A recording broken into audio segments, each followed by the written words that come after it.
میرے عزیزوں، ہندوستان میں جو یہ اختلاف ہے یہ اس کتاب نے پیدا کیا ہے. اس کا نام ہے تقویت الایمان. کیا نام ہے؟ تقویت الایمان.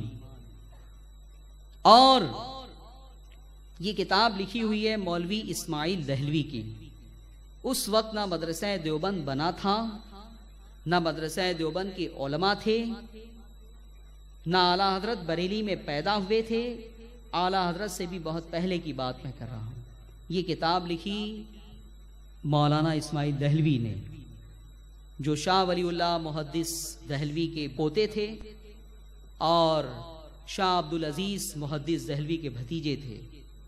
یہ خاندان بزرگوں کا خاندان ہے، ولیوں کا خاندان ہے. اور شاہ ولی اللہ محدث دہلوی ہوں کہ شاہ عبد الرحیم محدث دہلوی ہوں، ان کی یہ کتاب ہے انفاس العارفین. اسے پڑھ لیجئے، آپ کو اندازہ ہو جائے گا کہ شاہ عبد الرحیم محدث دہلوی اور شاہ ولی اللہ محدث دہلوی یہ دونوں بزرگ پکے بریلوی تھے.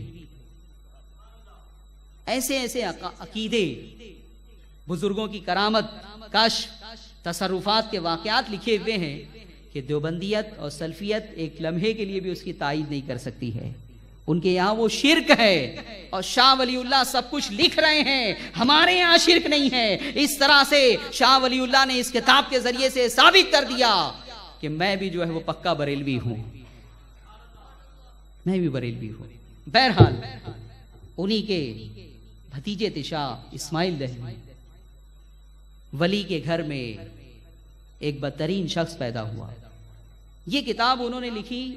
اس کتاب کو کیسے انہوں نے لکھا؟ پہلے شاہ ولی اللہ، پہلے شاہ اسماعیل دہلوی جو ہے وہ وہابی نہیں تھے، سنی تھے. شاہ عبد الرحیم کے مسلک پہ قائم تھے، شاہ ولی اللہ کے مسلک پہ قائم تھے. لیکن پھر بعد میں یہ گئے حج کے لیے. اس وقت وہاں پہ وہابی تحریک جو ہے وہ زور پکڑ رہی تھی. ان کی ملاقات کچھ وہابیوں سے ہوئی اور یہ لوگ متاثر ہو کر آئے وہابیت سے.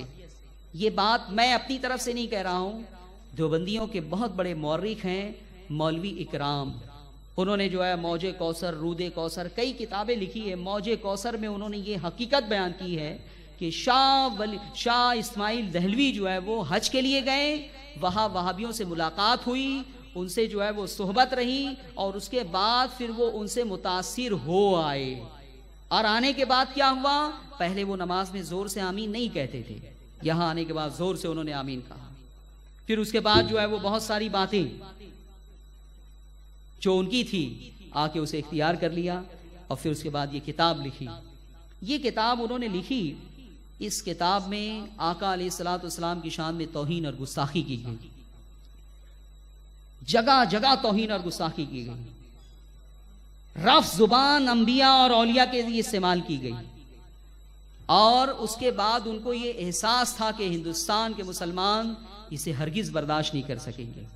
تو انہوں نے اس کتاب کے بارے میں اعتراف کر لیا کہ میں نے یہ کتاب لکھی ہے اور اس میں میں نے شرک خفی کو، جو چھوٹا شرک ہوتا ہے، اسے میں نے شرک جلی لکھ دیا ہے. شرک خفی سے کوئی آدمی مشرک نہیں ہوتا، اسلام کے دائرے سے نہیں نکلتا. جیسے آقا علیہ الصلوۃ والسلام نے فرمایا کہ کوئی نیک عمل اگر تم کسی کو دکھانے کے لیے کرتے ہو، مخلوق کو، تو یہ شرک خفی ہے، چھوٹا شرک ہے، لیکن اس سے کوئی مشرک تو نہیں ہو جاتا. تو ایسے کئی شرک خفی ہیں، چھوٹے چھوٹے شرک ہیں جو منع ہے، جن کی مذمت قرآن و سنت میں ہے، لیکن اس سے کوئی مشرک نہیں ہو جاتا. لیکن شرک جلی، معاذ اللہ، کسی نے کسی بت کو سجدہ کر دیا، کسی نے کشکا لگا لیا، کسی نے زنار باندھ لیا، اگر یہ سارے امور کوئی کر لیتا ہے تو مشرک ہو جائے گا، کافر ہو جائے گا. لیکن شرک خفی سے کوئی جو ہے وہ مشرک نہیں ہوگا. جان بوجھ کے اس میں جو ہے وہ مولانا اسماعیل دہلوی نے چھوٹے شرک کو، شرک خفی کو، شرک جلی لکھ دیا ہے. اور اس کے بعد وہ کہتے ہیں کہ مجھے معلوم ہے اور یہ بھی کہ میں نے اس میں تیز الفاظ استعمال کیے ہیں. کیا کیا ہے؟ ہاں، نبی کے بارے میں، ولی کے بارے میں، انبیاء کے بارے میں، اولیاء کے بارے میں، صالحین کے بارے میں. ہمارے بارے میں استعمال کیا ہوتا تو ہم اسماعیل دہلوی کو معاف کر دیتے کہ دو، جتنی گالی دینا ہو ہمیں، لیکن ہمارے آقا کو گالی نہ دو، ہمارے آقا کی شان میں گستاخی نہ کرو. لیکن اسماعیل دہلوی نے انبیاء اور اولیاء کے لیے اس میں تیز زبان استعمال کی ہے، اور پھر انہوں نے یہ اعتراف کیا ہے کہ میری اس کتاب کی اشاعت سے ہندوستان میں شورش ضرور ہوگی، یعنی اختلاف، انتشار، لڑائی جھگڑا۔ پھر وہ کہتے ہیں کہ لیکن تھوڑے دن لڑ بھیڑ کر سب ٹھیک ہو جائیں گے۔ اب یہ بات میں اپنی طرف سے نہیں کہہ رہا ہوں، حوالہ نوٹ کریں، یہ کتاب ہے حکایات اولیاء، مصنف کی حیثیت سے اس پر نام لکھا ہوا ہے مولانا اشرف علی تھانوی کا، چھپی ہوئی ہے کتب خانہ نعیمیہ دیوبند، اور اس کے صفحہ نمبر 98 پر یہ پورا واقعہ تقویۃ الایمان کے مصنف نے پوری رودات جو ہے وہ بیان کی ہے، یہ جو ہے وہ نقل کیا جا رہا ہے۔ آپ سنیں اور اس کے بعد فیصلہ کریں۔ حوالہ نوٹ کرنا ہو تو آپ حوالہ نوٹ کریں۔ کتاب کا نام ہے حکایات اولیاء، لکھی ہوئی ہے مولانا اشرف علی تھانوی کی، مصنف کی حیثیت سے ان کا نام لکھا ہوا ہے، کتب خانہ نعیمیہ دیوبند سے چھپی ہوئی ہے۔ اور اس کے صفحہ 98 پر لکھتے ہیں، مولوی اسماعیل صاحب نے تقویۃ الایمان اول عربی میں لکھی، اس کے بعد مولانا نے اس کو اردو میں لکھا، اور لکھنے کے بعد اپنے خاص لوگوں کو جمع کیا، اور ان کے سامنے نام لکھا ہوا ہے، میں چھوڑ رہا ہوں اس کو، اور ان کے سامنے تقویۃ الایمان پیش کی، اور فرمایا کہ میں نے یہ کتاب لکھی ہے، اور میں جانتا ہوں کہ اس میں بعض جگہ ذرا تیز الفاظ بھی آ گئے ہیں، اور بعض جگہ تشدد بھی ہو گیا ہے، مثلا ان امور کو جو شرک خفی تھے شرک جلی لکھ دیا گیا ہے۔ ان وجوہ سے مجھے اندیشہ ہے کہ اس کی اشاعت سے شورش ضرور ہوگی۔ ایک دم یقین ہے، کانفیڈنس ہے کہ میری اس کتاب سے شورش ہوگی، لڑائی جھگڑا ہوگا۔ لیکن پھر کیا کہتے ہیں؟ پھر لکھتے ہیں، گو اس سے شورش ہوگی مگر توقع ہے کہ لڑ بھیڑ کر خود ٹھیک ہو جائیں گے، لڑ بھیڑ کر خود ٹھیک ہو جائیں گے۔ یہ تقویۃ الایمان کی خاصیت بیان کر دی ہے کہ تقویۃ الایمان میں تیز الفاظ استعمال کیے گئے ہیں، شدت برتی گئی ہے، چھوٹے شرک کو بڑا شرک لکھ دیا گیا ہے، اور اس کے بعد انہیں خود یقین ہے کہ میری اس حرکت سے ہندوستانی مسلمانوں میں لڑائی جھگڑا شروع ہو جائے گا۔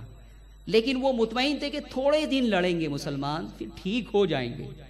لیکن حال یہ ہے کہ مسلمان آج تک لڑ رہے ہیں اس کتاب کی بنیاد پر۔ جب یہ کتاب منظر عام پر آئی تو جانتے ہو 250 علماء نے اس کتاب کا رد لکھا ہے۔ اس کتاب کے رد میں 250 افراد نے قلم اٹھایا ہے۔ خود شاہ ولی اللہ محدث دہلوی کے جو دوسرے جو ہے وہ پوتے تھے مولانا مخصوص اللہ، انہوں نے بھی جو ہے وہ معید الایمان نامی کتاب لکھی اس کے رد میں۔ گھر کے افراد نے بھی اس کے خلاف کتاب لکھی اور اس کی تردید کی۔ اب میں یہ پوچھتا ہوں کہ آپ کے ذہن میں سوال پیدا ہو رہا ہوگا کہ اسماعیل دہلوی نے اگر لکھی تو اس سے علماء دیوبند کا کیا تعلق، علماء دیوبند کا اس میں کیا جرم ہے؟ عزیزان گرامی، شاہ اسماعیل دہلوی نے جب یہ کتاب لکھی تو علماء دہلی نے، خاص طور پر علامہ فضل حق خیرآبادی نے اس کتاب کے رد میں ایک بہت جاندار کتاب لکھی جس کا نام ہے تحقیق الفتویٰ فی ابطال التغویٰ، اور اس کا رد لکھا اور آخر میں فیصلہ کیا کہ اس کتاب کا مصنف توہین رسالت کی بنیاد پر کافر ہے۔ اور اس دور کے بڑے بڑے علماء جو سب کے سب تقریباً شاہ عبدالعزیز محدث دہلوی کے شاگرد تھے، انہوں نے جو ہے وہ سائن کی ہے اس کے اوپر، تصدیق میں دستخط کیے ہیں، تصدیق کی ہے اس کی کہ ہم اس فتوے کی جو ہے وہ تائید کرتے ہیں۔ لیکن پھر کیا ہوا؟ جب علماء دیوبند کا زمانہ آیا، سارے علماء نے رد لکھا، اس سے بیزاری کا اظہار کیا، مسلمانوں کو روکا کہ اسے مت پڑھنا، اس میں اس نبی کی شان میں توہین کی گئی ہے جس نبی کا تم کلمہ پڑھتے ہو۔ لیکن جب علماء دیوبند کا دور آیا تو پھر کیا ہوا؟ مولانا رشید احمد گنگوہی دیوبندیوں کے بہت بڑے عالم ہیں، یہ ان کے فتاوے کا مجموعہ ہے، فتاوی رشیدیہ۔ علماء دیوبند نے اس کتاب کی تائید شروع کر دی، اس کا فیور شروع کر دیا، اور یہ کہا کہ یہ کتاب بہت عمدہ کتاب ہے۔ کیا ہے؟ جیسے کوئی یہ کہے کہ سلمان رشدی کی وہ کتاب بہت عمدہ کتاب ہے، تو آپ کے جذبات کا کیا عالم ہوگا؟ اسی طرح سے مولانا رشید احمد گنگوہی نے اس کے بارے میں فتویٰ دیا کہ بہت عمدہ کتاب ہے، اور صرف عمدہ کتاب نہیں کہا بلکہ یہ کہا کہ اس کا پڑھنا اور اس کا اپنے پاس رکھنا عین اسلام ہے، معاذ اللہ، عین اسلام قرار دیا اس کا پڑھنا اور اس کا رکھنا۔ تو اب یہاں سے علماء دیوبند کا محاسبہ شروع کیا گیا، تعاقب کیا گیا کہ سارے علماء نے جس کتاب کا رد لکھا، جسے مسترد کر دیا، جسے توہین رسالت پر مبنی قرار دیا، تم اس کی حمایت کیوں کر رہے ہو؟ تم اس کا فیور کیوں کر رہے ہو؟ تم اس کی تعریف کیوں کر رہے ہو؟ لیکن علماء دیوبند نے کہا نہیں، ہمارے نزدیک اس میں کوئی گستاخی ہے ہی نہیں۔ اب میں آپ کو سناتا ہوں اور آپ فیصلہ کریں کہ اس سے توہین اور گستاخی جو ہے وہ ہوتی ہے یا نہیں ہوتی ہے۔ میری اس کتاب میں سب ہائی لائٹ کی ہوئی ہے عبارتیں، نشان لگا ہوا ہے، اور اس میں ایسا انداز اختیار کیا گیا ہے، میں آپ کو ایک مثال کے ذریعے سے سمجھاؤں کہ اگر آپ کسی دوست کے گھر جائیں، اس کا بہت شاندار جو ہے وہ بنگلہ ہو، اور پھر وہ اپنے کسی بھائی یا کسی دوست جس کا نام زید ہو، زید، وہ یہ کہے آپ کا دوست کہ یہ بنگلہ میرا ہے، اس کا مالک میں ہوں، اور زید جس کا نام ہے وہ کسی چیز کا مالک نہیں۔